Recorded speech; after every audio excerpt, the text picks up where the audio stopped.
We should probably let's play the theme, shall we?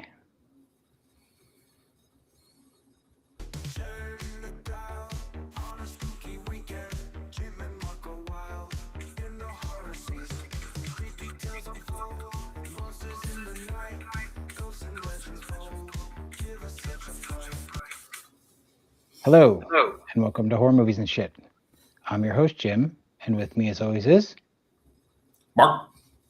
Mark. How are you, Mark? So, Jim, did you survive the great Florida freeze? I did. Any iguanas falling on your head, or We don't have iguanas in Palm Bay. why? What did you have them all shot?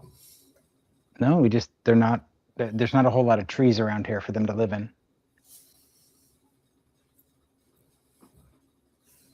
Okay. What about you? Thanks for the iguana update. Oh, you're welcome. You're welcome. What about you? No iguanas fell on my head. Oh, well, that's good. That's good. It's good to hear. How you been? It's been a while. It's been a Yeah, couple weeks. yeah. What have you been doing, you friggin' nerd? Well, I finished one semester of school and started another one. Yeah. Yeah. And what about you? So when are you getting your GED? June of next Another year. couple of years studying. June of next year. Okay, excellent.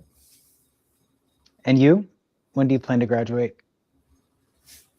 I graduated when I was 16. From kindergarten? No, from grammar school, Jim. We don't call it grammar school in Florida.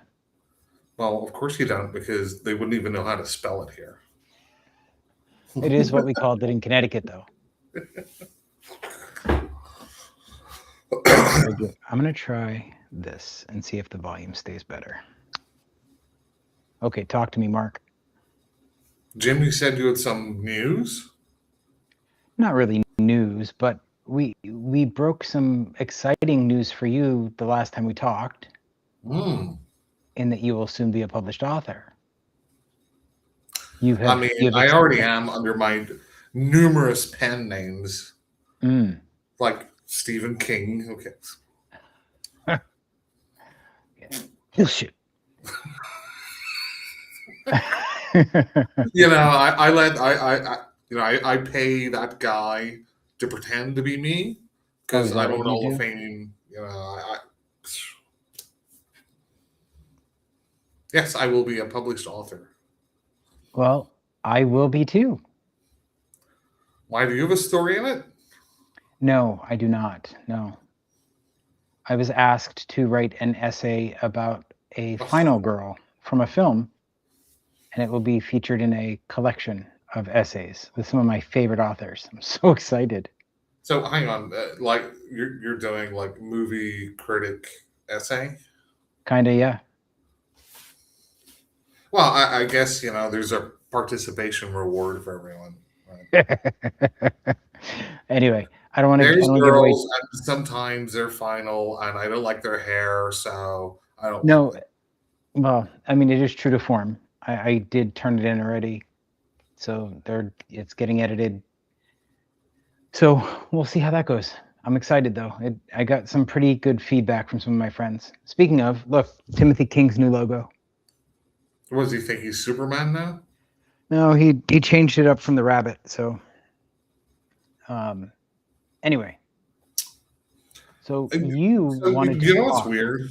They're things that make you feel old, Jim. So they're bringing Lord of the Rings back to the movies for its 25th anniversary. Okay. I don't know. That kind of made me feel a bit old.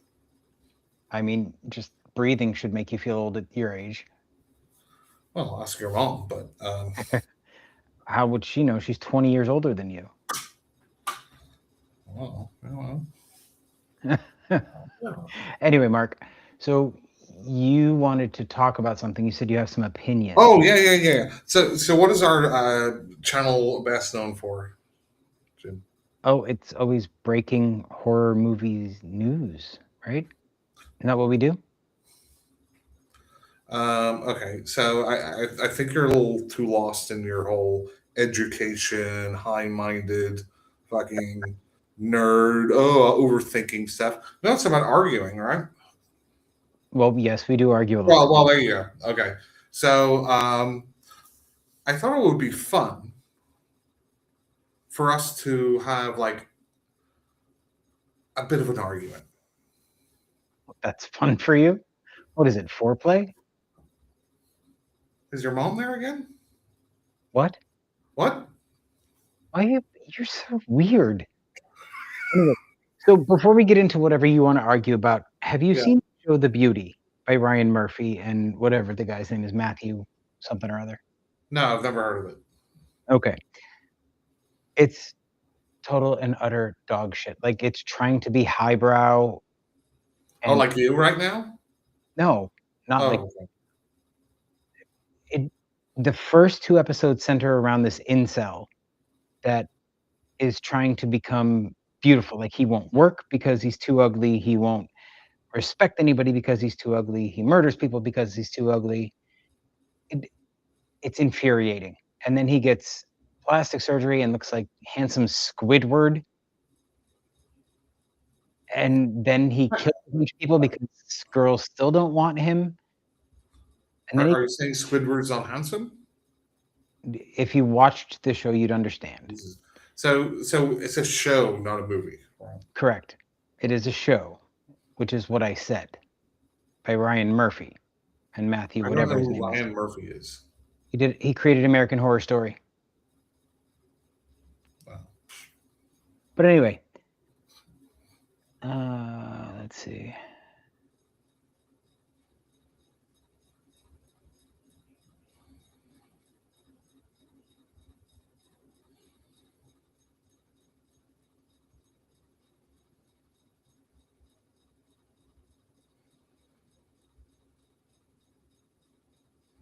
Anyway, where was I? So incels. Sorry, I got a message and I had to read it. So incels. I watched the first 2 episodes last night, and when I tell you that this drivel that I saw on my screen made me so angry because of that you can tell that the script is written to pander to the cinematic shots they're trying to get, and there's zero substance to this show at all. Okay. It portrays fat people as lazy and unable to function in society, and because of that, they make everybody around them miserable. And when I tell you, it made, as somebody that struggled with my weight my entire life, it made me so angry to watch those 2 episodes that I wanted to throw something through my brand new TV. So you're saying they're a bit stereotypical? Not just stereotypical, but pandering. The only thing that I thought was entertaining that happened in the first episode is the people that get quote unquote infected by whatever makes them beautiful, they explode. After 2 years, their body just explodes. So that was kind of humorous to see that happen a couple times. But then there's nothing to the rest of the show. Nothing that I've seen. So it's all about the folly of vanity, Jim. Is it though? Because he's also demonizing people that are conventionally unattractive. Yeah, the folly of vanity, where you don't see the worth in people that aren't beautiful. Maybe I'm just not highbrow enough for this, but I thought it was absolute dribble. Yeah. Go on. Anyway, that's what I have to say. Avoid The Beauty. It's garbage. Yeah, it's a TV series. So I probably wouldn't watch it anyway. I wasn't talking to you. I was talking to our 3 viewers. Oh, hi, 3 viewers. The terrible trio. I don't even know. Anyway, what do you want to argue about? Okay. So I'm like Thanos. This will be fair, Jim. Nothing you do is fair. But it's like a debate club. Don't make me take the pro section at all. The what? The pros? Usually when you debate, there's a pro and a con. No. So this is where we will be randomly assigned a horror villain, and it's going to be a versus match. And whoever you pick, or no, whoever gets, the random pick, say I get this person, you get that person, you have to tell me why your guy would win. Oh, Jesus Christ. Ready? Yeah, go ahead. Okay. So I asked AI to do like 20 random characters. So the first matchup, pick either the first person or the second. Okay. Number 2. So the first one is Michael Myers. So I'm pro Michael Myers. Are we talking Michael Myers in Resurrection or Michael Myers in 1 and 2? Just Michael Myers. But they're very different Michael Myers. Don't get that deep. It doesn't matter because you'll because I made it totally random, so it might be kind of funny, right? So I'm going to say Michael Myers is definitely going to win this matchup. Okay. You have a xenomorph. Oh, that's easy. Well, hang on. So let's frame it like this. Haddonfield. 1979. I guess it could be 79, right? Yep. A spacecraft crashes close to Haddonfield. Well, I guess he'd be a kid then. No, he wouldn't. Okay. I would have been 3 years old. And an alien pops out. I thought we were talking about xenomorphs. Yes, an alien. Xenomorphs. A xenomorph, Jim. Can you not read between the lines? Alien's too generic. Well, do we know what we're talking about here, or do I have to spell it out every time? No, I get it. So if I say alien, you'll be like, "Oh, what the fuck are you talking about, Mark?" No. Or can you grasp that little piece? Much like your penis, it can be grasped. Well, talking to your mom again. All right. So an alien starts running through Haddonfield on Halloween night. Yes. Runs into Michael Myers. He loses. The alien doesn't even notice him. Want to bet? Michael Myers is so stealthy and so quiet. He sees a xenomorph. But he moves. Butcher knife into the head of the xenomorph. Xenomorph dead. He'd have to move. No, absolutely not. What? Because okay, well, tell me. Even if he pulled that move, the amount of acid blood that would be spraying on him from that stab wound would melt his fucking face. It's a stalemate, dude. Like he hasn't been set on fire and blown up before. He's fine. He's not. He just regenerates. He does not. Cody's not around yet, so he can't sacrifice people to him. No, I'm telling you, Michael Myers would win that easy. No, he absolutely would not. Absolutely would not. Okay, because the minute I just thought it'd be funny to see random matchups. So. Okay, so the next one, number 1 or 2. Number 1. Okay, you get Cujo. Okay, rabies, great. And I get the Creeper from Jeepers Creepers. Okay, Jim, set it up. It's a rabid dog. What else do I have to set up? That dog's going to go. I mean, here's the thing. We have another stalemate, Mark. Why? Because the Creeper is going to try and absorb parts of Cujo's body. Boom, rabies for the Creeper. The Creeper he's dead anyway. No. Doesn't matter. Creeper can that is not true. Put on another head. Doesn't matter. Be fun. The Creeper would just destroy Cujo. Come on now. There's no way that you have any sort of basis. No, actually, that is not true because in the book it was more supernatural than it was in the movie, where the movie was grounded in reality. So you never know. Cujo could survive. Yeah, fucking Dee Wallace killed Cujo, for fuck's sake. I think the Creeper can do it a bit quicker than her. She didn't. She also got away from the creeper though. No, she didn't. Mm-hmm. Was she in Jeepers Creepers? No, she wasn't. Jeepers Creepers Reborn. Oh, for fuck's sake! I wouldn't watch that shit. All right. Gotcha, buddy. You win by having watched that movie. Congratulations. Yeah. I deserve something for that's watching that movie.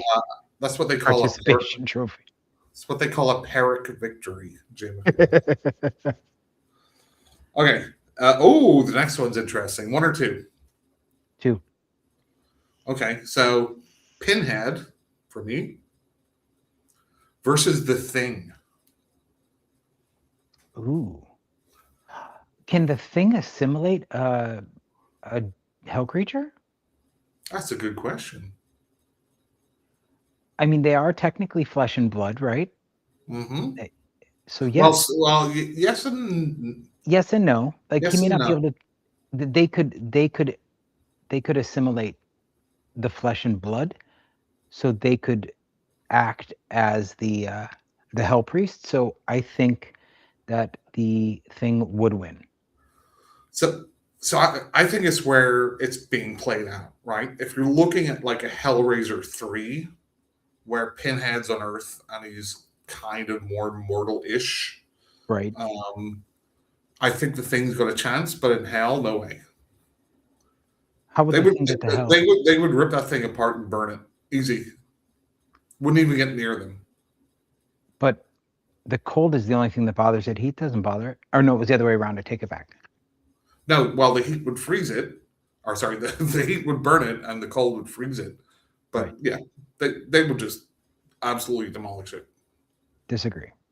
Now, here's the thing, though. What would be interesting is if The Thing managed to take over like Butterball or the Chatterer or our friend Simon.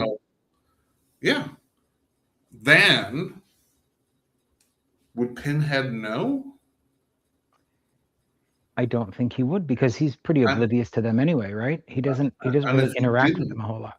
But I'm obviously Team Pinhead here. So I think there's a very small possibility under the right circumstances, The Thing might get a couple of hits in. But overall, Pinhead, I think, is too smart. Has magic. Yeah. Well, you're wrong.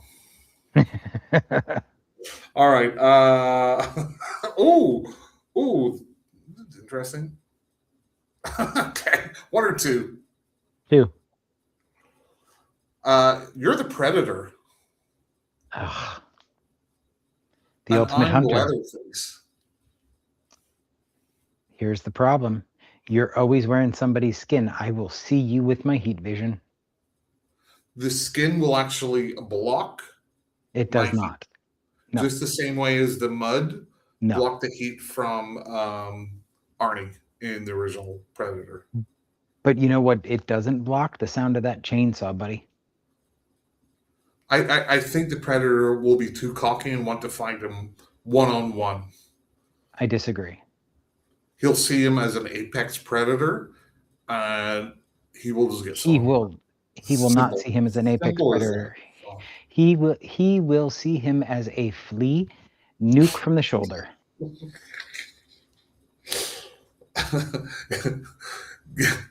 Get to the chopper. All right, 1 or 2? Number 1. Okay. I'm trying to think how this would even play out. So you're the Blob, Jim. Yes, I know I'm fat. Thank you. And I am Sadako. You always were a 13-year-old girl. Hey, steady on Trump. Anyway. We'll talk about that maybe later. Fucking makes me so angry. Okay, so Jim, how would these two cinematic entities meet? Easy. Well, I don't know how they. I don't know. Well, see, the Blob would have to actually crash in Japan, unless we're going with The Grudge 3, where it comes back to Chicago. No, it's not The Grudge. It's The Ring. Or The Ring. Sorry. No, that was The Grudge. So That was in Chicago. So there is no The Ring 3. So yeah, the Blob would have to the Blob's craft would have to crash in Japan,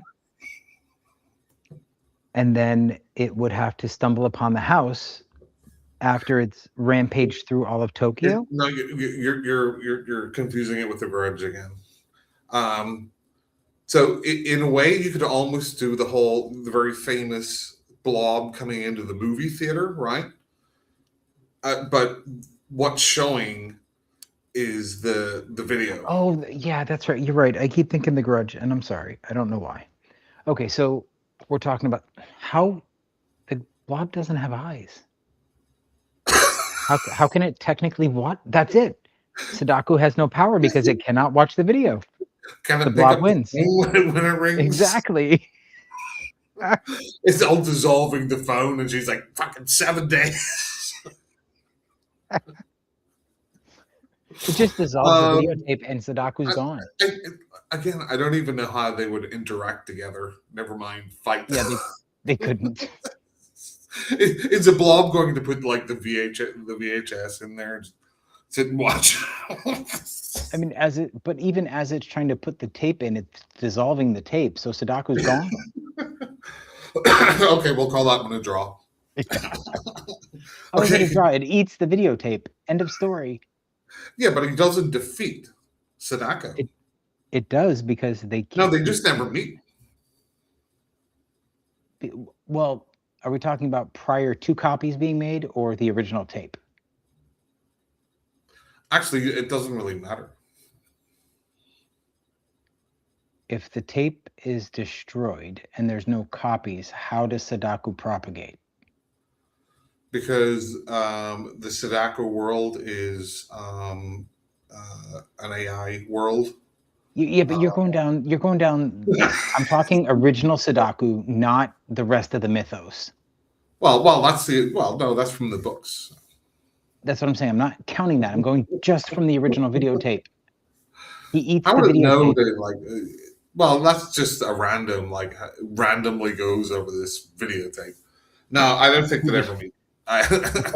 Well, don't. In fact, the only way that would be possible, kind of like Sadako versus Kayako, it would have to be somebody who watched the video and the Blob coming to kill him. Yeah. But I don't think she'd be able to scare him to death. No, I don't think so. Okay, one or trembling like a bull full of jelly. Number 2. Okay, Anaconda. Okay. And I'm Jaws. Well, that's easy. The snake wins. What?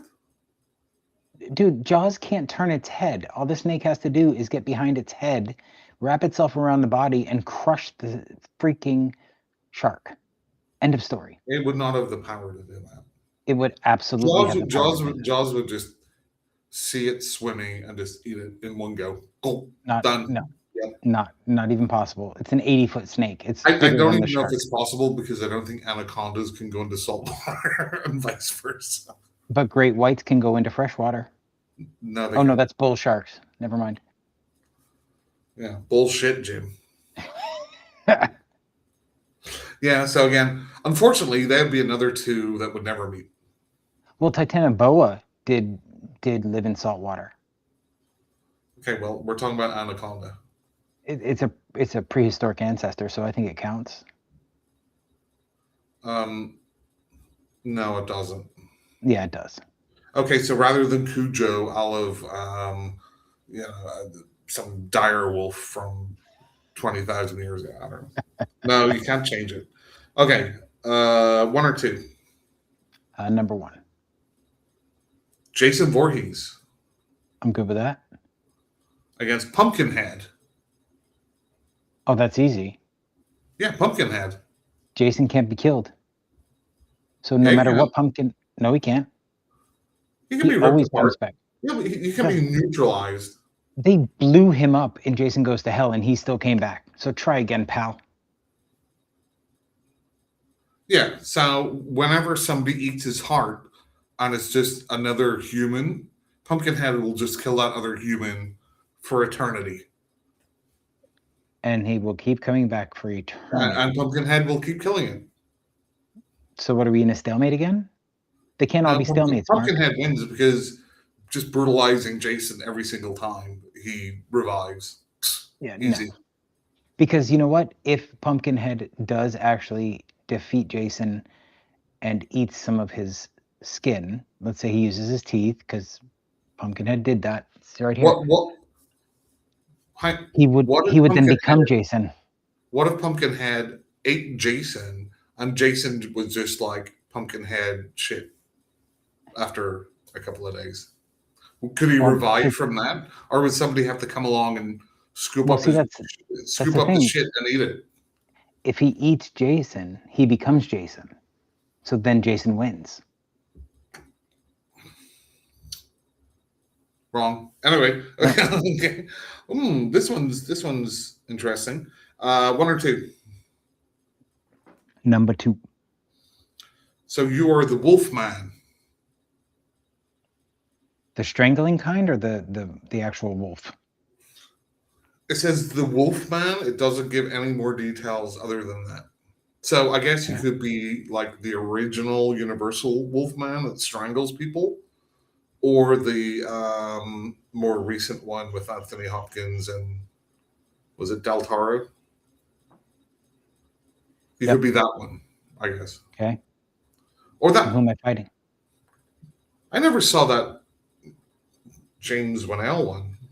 I forgot. Oh, yeah, that one. That one's about a virus. Yeah, I never saw it. It's not bad. Okay. So I am. It's funny because they're specific about this one. The 1986 version of The Fly. Oh, that's easy. I'm strangling you to death. What's strangling? I mean, you're melting anyway, so. Remember, even before he became the massive monster of Brundlefly, he was still snapping people's arms easily. Yeah, but I'm a supernatural beast. Let's just say this. You only have a small window of opportunity because it has to be at night and a full moon. Any other time, you've got no chance. I'm coming up behind you and ripping your throat out. That's all I need to do. I'm done. Brundlefly is no more. You know what? Then it might turn into a where Brundlefly fan. Because I passed the curse on through my bite. Okay, we've got 2 more to go. Okay. 1 or 2? Number 1. This one's actually very interesting. So you're Candyman. Okay. And I'm the Tall Man. Well, that's easy. I win because you don't exist. What do you mean? No. From Phantasm. Oh, ew. Oh, God, we're both supernatural. That's rough. It's an interesting one, isn't it? So the Tall Man goes into a mirror and says, Candyman. Candyman. And then Candyman shows up. Is that the case? Or is the Tall Man after somebody who played the Candyman game? So they've just happened to cross paths. Either way, they could totally come across each other. Sure. So that depends. Does the Tall Man suffer from anaphylaxis? No, he's got an EpiPen on him everywhere he goes. Shit.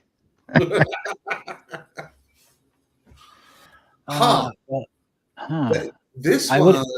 So like I would. The only thing that really, same with a lot of supernatural villains, the only thing that really would stop him is stop making movies about him, i.e. people forget about him, right? Right.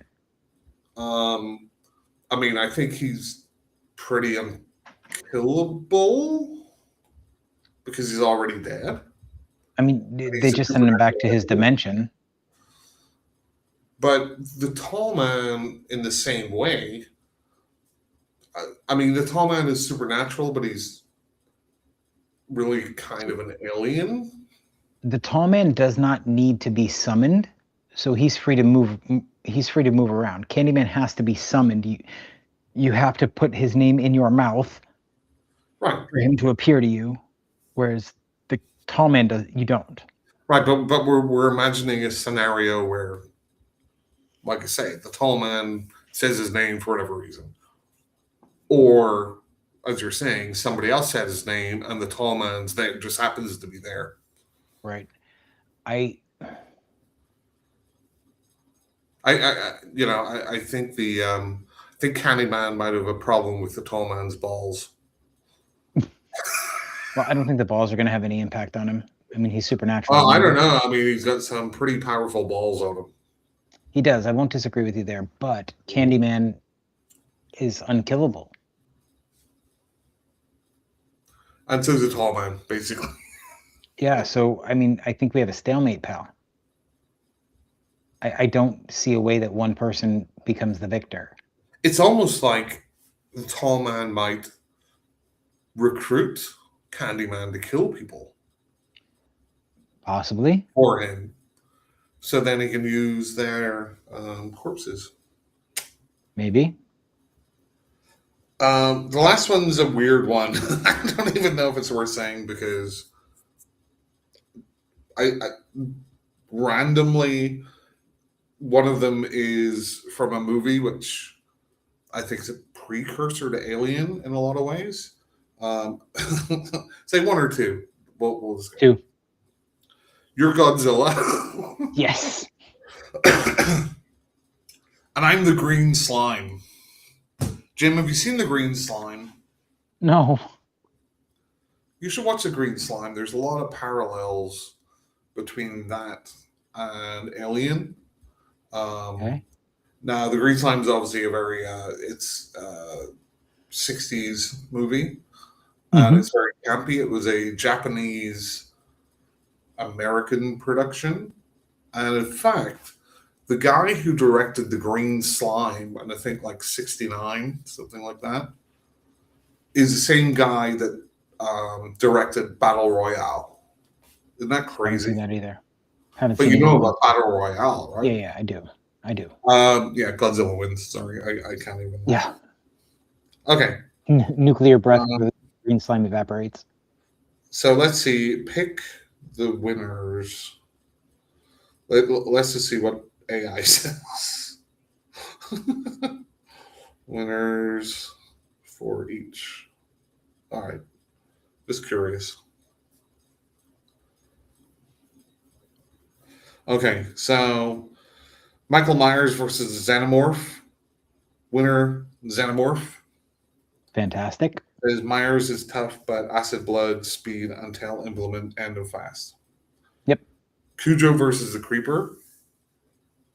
The Creeper, not Cujo. Flight, regeneration, weapons, intelligence. Cujo never had a chance. Pinhead versus the Thing. Said Pinhead. The Thing is powerful but still physical. Pinhead operates on a supernatural, extra-dimensional level.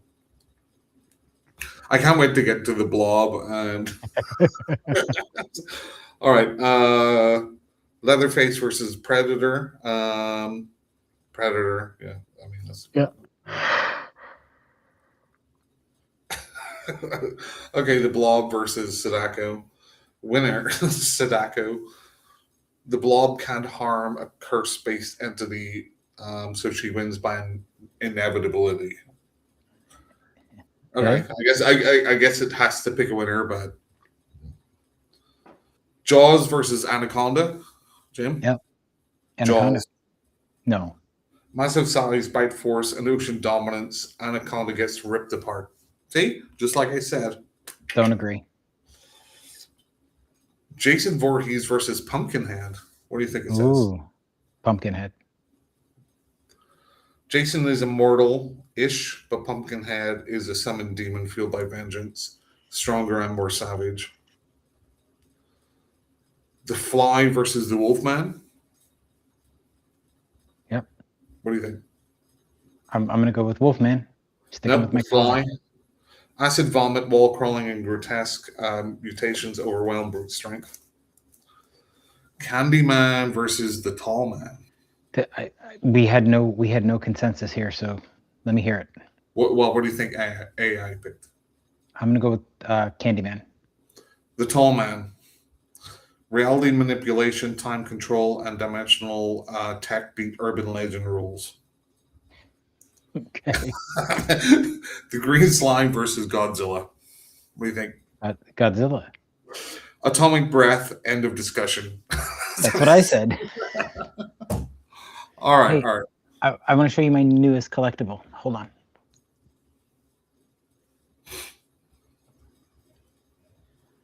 I don't know if you're ready for this, Mark. Mm-hmm. Oh, that's from let me see. That's from yeah.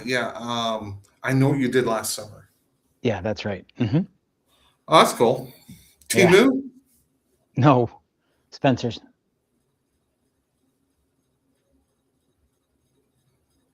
Okay. Look, have you ever watched American Gods? Yes, I love American Gods. Oh, you do? I'll have to show you. These are some screen use props from it that I got. You can't really see the pants, but these are all different things.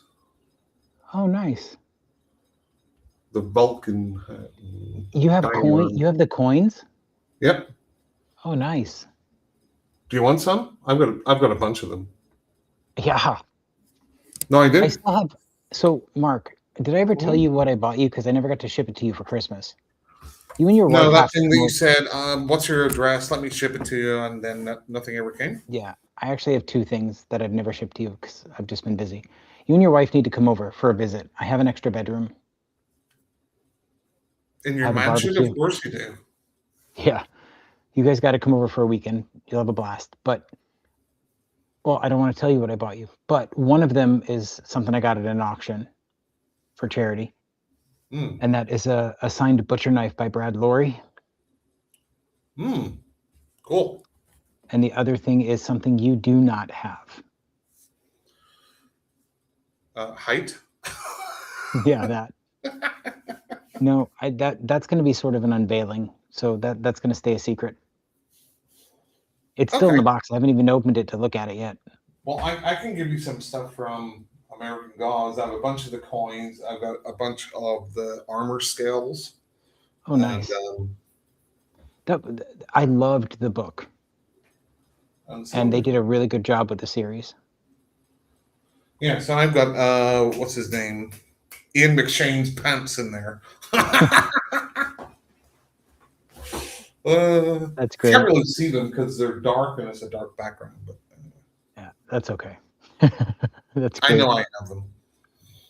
That's right. You know you have them. Why do you keep going black and white again? I don't know. It must be this camera or something.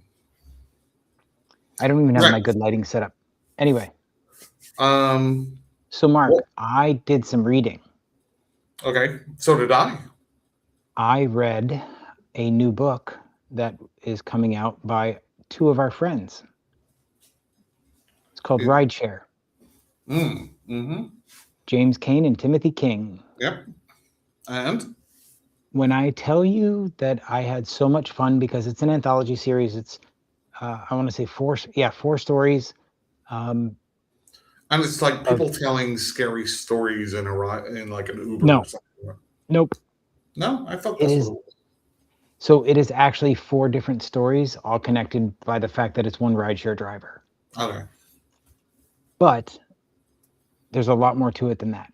But the cool thing about this is, at the end of the book, I forget the date that they're ending it on, but at the end of the book, there's a QR code, and you can help pick the ending of the book.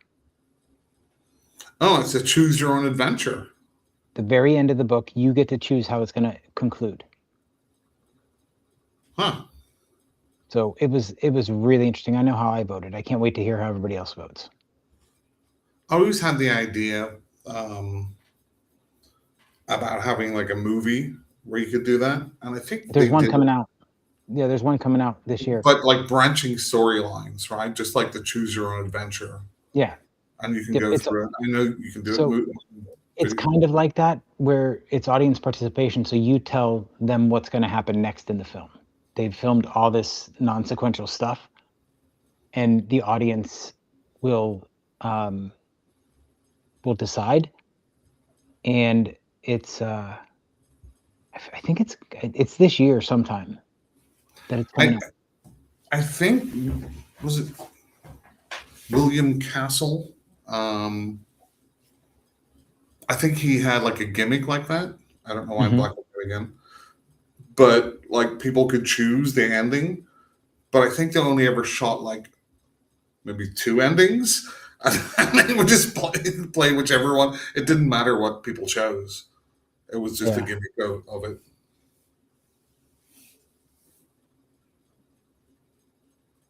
There's another one. There's Choose or Die from 2002. I think somebody did it on like a DVD once, and it was just like a couple of choices. I don't remember what it was. Yeah, but there is an actual movie coming out that is Choose Your Own Adventure, and I can't remember the name of it. There's Choose or Die from 2002, but that's not it. Oh, there we go. Afar, maybe. Okay, so I take it you would recommend the book. Yeah, absolutely. I mean, you already know that I'm a big fan of James and Tim's anyway. Mm-hmm. Like I've read everything that both of them have written, and I have a pretty good suspicion that I know who wrote what stories because they each took individual stories. So I'm pretty sure I know who wrote what, but I guess I'll have to wait to find out. Hmm. So I'm back to listening to books because I have to go Hmm. into the office more, so it gives me more chance to do it. It's an advantage. I listened to the wonderful Stephen Fry wrote a book called Mythos, Uh-huh. which is basically him kind of telling the tales of Greek myths and Oh, okay. mythology. That I'm sure that'd be interesting. I'd love listening to Stephen Fry. Hmm. Really, really good. And it's like Roman, and obviously Roman took a lot of Greek Hmm. influences. Greek took Mesopotamian and everything else. But anyway, I just find those stories way more interesting than like the Hmm. Abrahamic stuff. Yep. And I think they explain human nature way more. Right. Um, because obviously the gods are jealous, and they're just like humans, right? Yeah. Because there we go. But these tales that they come up with are just really either reflections on, explaining how things are, certain animals, how they came about, um, or really just a critique about how petty the gods are and how Hmm. mankind was kind of like basically on their same level to a certain Yeah. extent as far as morality and things like that. So Right. it was very good. And then I just noticed, and I just started, there's a new Pendergast novel, which Oh. is Pendergast The Beginning. Oh. So I'm just a few chapters into it, and it's about kind of when he was younger. So, Huh. um, so far, so good. Interesting. I started a series. It's an urban fantasy series called The Deathless Saga. Hmm. I don't know how I feel about this. I went through the whole first book. I just started the second book, and this um, mysterious pyramid shows up in Peru. In where? Peru. Peru. Okay. Yeah, it just out of nowhere, shiny pyramid comes up out of the ground. Nobody They knows have why. pyramids there too, don't they? They do, yeah.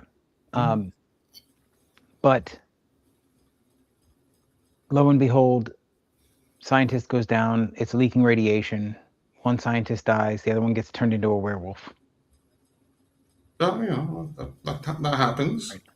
turns out that there's this ancient civilization that has created the race of the werewolf to combat this ancient foe, which is a disease that was designed to turn people into zombies. You want to take 3 guesses as to what the disease is, Mark? It's a common disease now. Social media. No. The coronavirus. HIV. Okay. A coronal mass ejection causes anyone infected with HIV to immediately die and be resurrected as a zombie. Okay. And the only saviors that we can find are these werewolves. So how so they kill the zombies? Kinda. Yeah. They fight the zombies. But they don't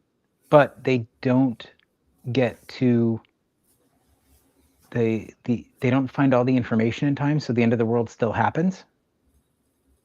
And now they just have to pick up the mess.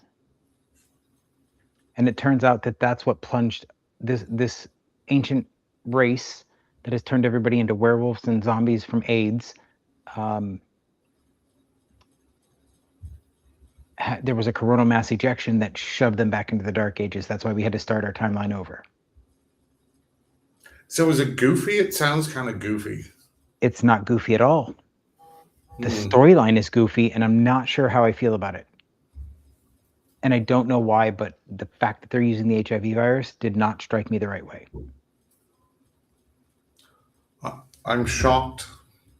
No, they're not being disrespectful or nasty about it. And to be perfectly blunt, it's all straight people with HIV that are in the book so far.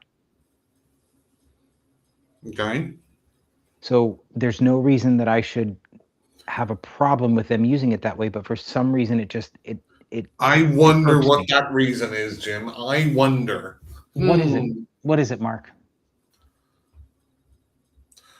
Jim, do you have any mirrors in your house? Lots. Okay. One of these days, you may just want to take a quick peek. I don't. And the answer's right there. Tell me, please, because I'm clearly ignorant to your wise ways. Because you're gay, Jim, and HIV's the gay virus, right? I mean, that's how it's, not anymore, no, but that's how it was portrayed in the 80s. Yeah. No, I know, but because it's got that connotation and you're gay, that's why you don't like it. Like if it was the flu or rabies or anything that wasn't connected to gay culture and stuff, you'd be fine with it. I hope that that's not the reason. Name me one other disease where you would have that same reaction. Cancer is a problem for me because it's affected my family. So if they were to use cancer victims, that would bother me. Any other ones? Dementia would be a problem. Dementia is not a disease. It is actually. Alzheimer's is the disease. Yeah, but you can't catch it. No, it's a genetic disease. Right. But a disease it's spreadable. Oh, that's your fan. I thought I heard a clock ticking. I'm like, I don't have a clock around here. That is my patience wearing out. I'm just kidding. Anyway, no, but cancer also wouldn't qualify because it's obvious that they're trying to have some sort of communicative disease. So name me like a flu or something else. I honestly can't think of one. I honestly can't think of one. So it doesn't make sense razor, to me. Jim. It doesn't make sense to me that it would bother me like that. Jim, there's some introspection needs to go on. And it's fine. Hey, I'm not saying you're right or wrong about it, but the writing's on the tin. Come on, man. Anyway, so there's that. There was one other book I listened to. Hang on. I got to look it up. There's one other book I finished this week. Where is it? Where is it? Where is it? Audiobooks. I listened to The Disappearing of Three Forks. That wasn't so great. I listened to The Lonely Broadcast. Again, not so great. Hang on. The Disappearing of Three Forks? Yeah, it's sort of like that a sounds Roanoke like a very thing. bad magic act. It's sort of like a Roanoke or type thing, with the Croatoan. It's kind of like that. Blood Night. Oh, did I talk to you about the book Boo? No. Okay, so this would not be something that I would normally read. However, I did. And it's about this kid whose imaginary friend comes back when he's an adult. Mm-hmm. But his imaginary friend is actually a sinister supernatural creature that he had locked away. I feel like that's been done before. It kind of has, but it was actually really well written. I liked it a lot. I'd never read anything by Christy Aldrich before. Oh, and did we talk about Shark Squatch? No, but it sounds like it's probably up there in one of the literary greats. Fantastic. You have the Shakespeare's, you have, but Shark Squatch is probably up there, I'm thinking. So let me preface this by saying I would not have picked this book up had I not been introduced to Damian Casey via Facebook, who is also going to have a story in Bizarre Spider Patterns 2, the slasher edition. Oh, only the best of the best. Yeah. Writers get put into that. Yeah. This book is about elite writer. See, I was right. Yeah. He has written a story about a man thing that is half shark, half Sasquatch. It's a Shark Squatch. And it was glorious. I loved every absurd minute of it. It's like a great white foot. Pretty much. So it's got the head of a shark and the body of a squatch. And the feet of a Bigfoot. Yeah. So I take it that one's a more serious tome. Oh yeah, it's absolutely not bizarro and ridiculous at all. No. But Damian Casey did a great job. A tale as old as time, really. That's right. Shark Squatch. And he does find love.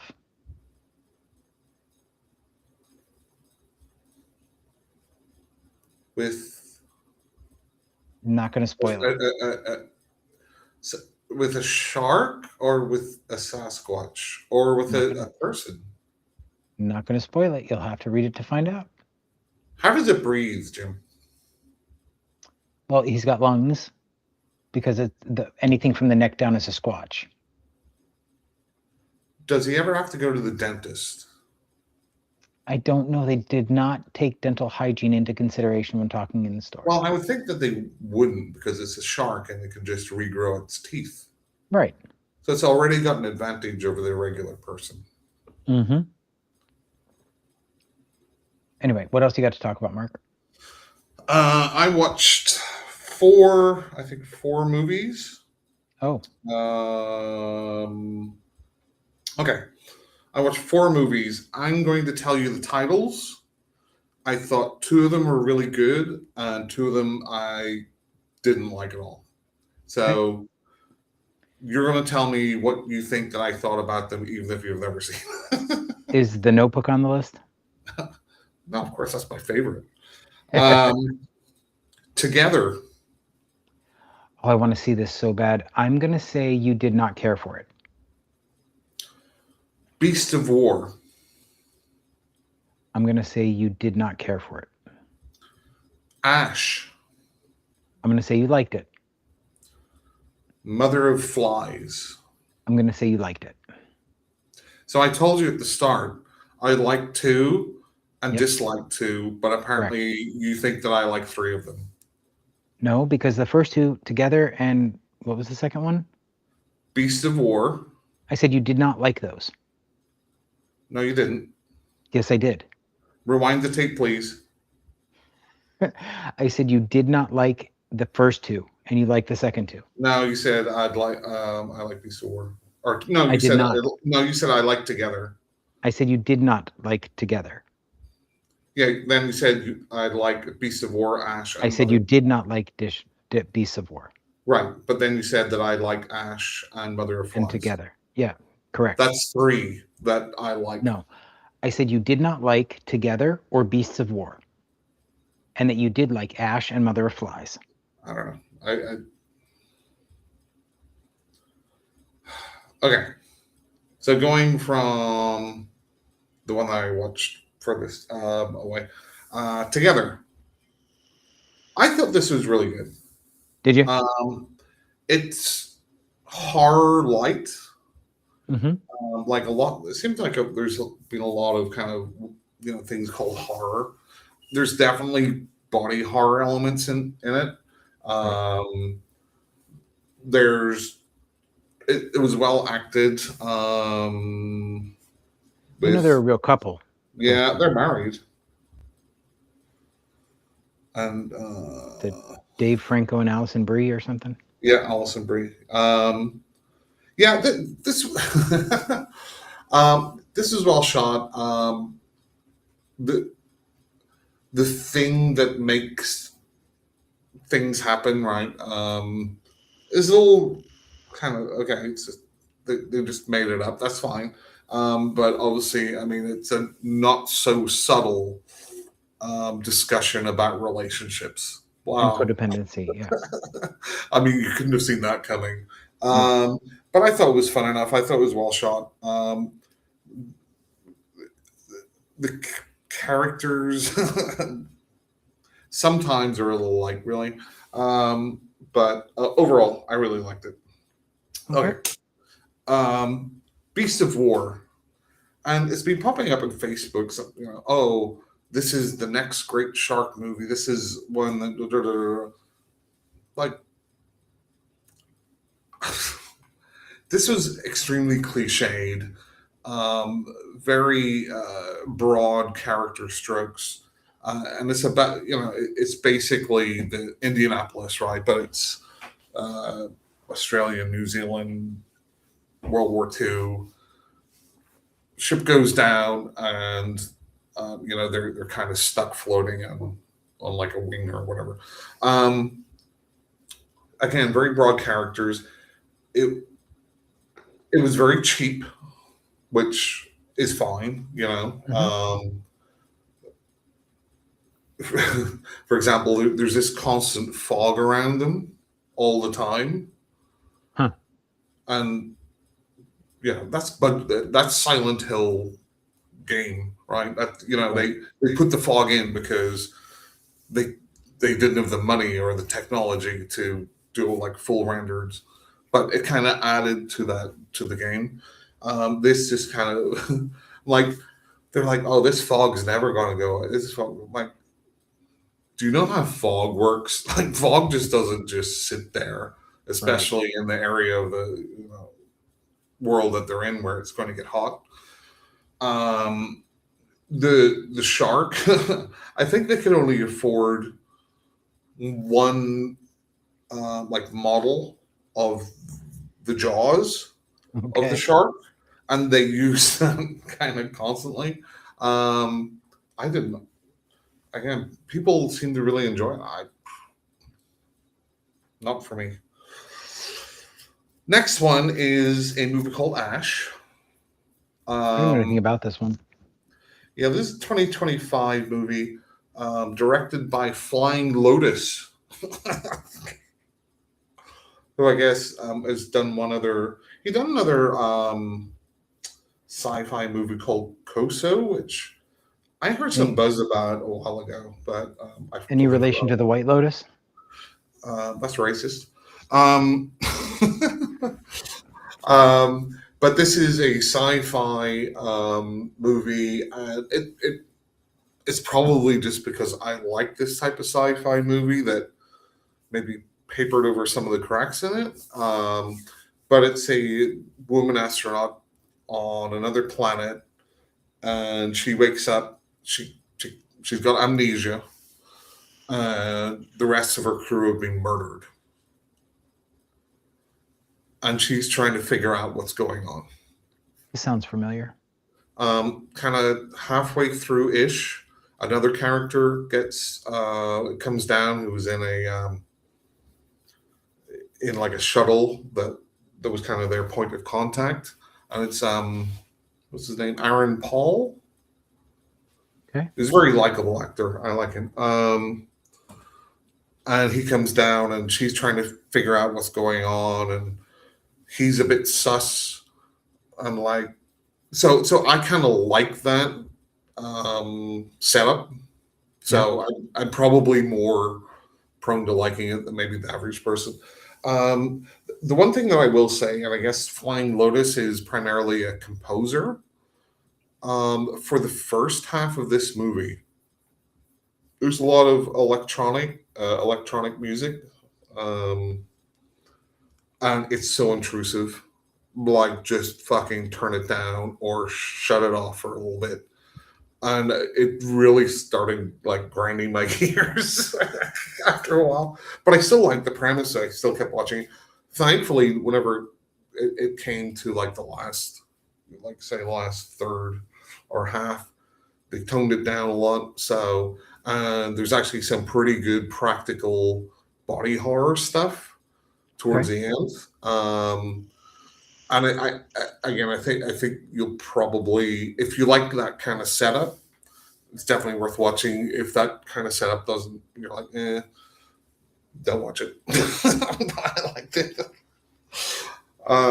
Okay, so the last one was Mother of Flies, which is just come on Shudder, and it's one I went into totally blind, other than just some people on Facebook or whatever say, "Oh, this is good," but I knew it was about a witch. That's all I knew.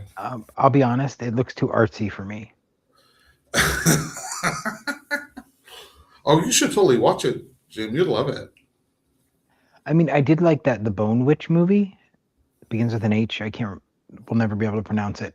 On Shudder. And that was really good, and it was more of an artsy type film, but I don't know if I'll ever watch Mother of Flies.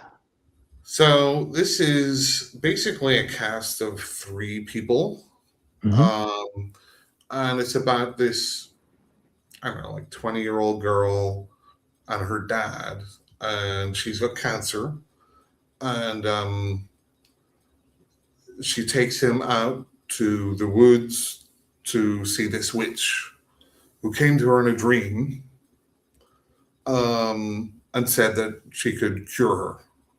Okay.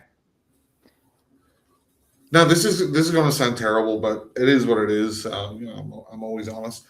The girl in it, you could probably look up a screenshot. She looks like it's just because it was distracting. This isn't anything to do with anything. But she looks like a cross between Finn Wolfhard and like the main guy in Stranger Things, one that was in a coma or whatever in the first episode with the bowl cut.